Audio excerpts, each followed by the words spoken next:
what do you see that is the biggest problem, or where are we most deficient as an industry? Now that you kind of been in it long enough to see how it's working, but you're still fresh from the outside of the industry.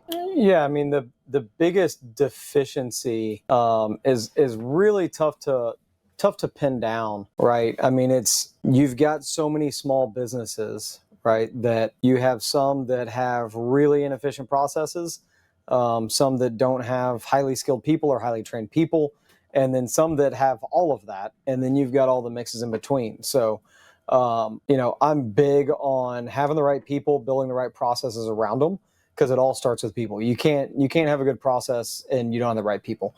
The process won't work. So it's a little combination of both. So, and I know that's kind of a broad answer, but it's difficult to give a very specific one because it Well, is a vast industry. but we can narrow it down. So let's ignore the majors for a minute because they're doing fine. And as you know, our industry has consolidated year over year over year. So if you're speaking to the independent retailer, what do you find is the most common thread that they can improve upon to prevent them from being the next GOB? Yeah, and I mean, I think it comes down to, especially with the independents, like there is very simplistic data analytics you can do to take out the guesswork, right? And that's a big part of it is like if you're just guessing at what to put in your store, you're guessing what specials to do. I know you guys, three homeboys talk about AI all the time, right? Like utilize those tools that you think maybe are meant for bigger people.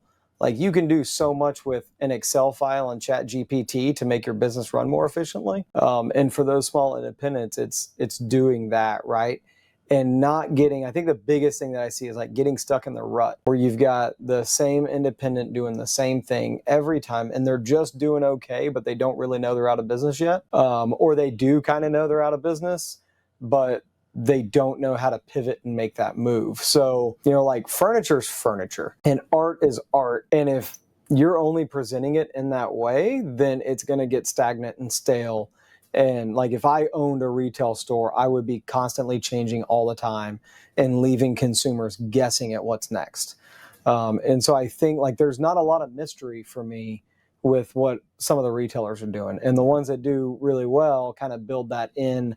It's a little unpredictable. And so I think, getting creative with it, like don't just look at it like it's a furniture store and you've got art on the walls. Get creative with your marketing, get creative with the way you're reaching people, right? We try to do that.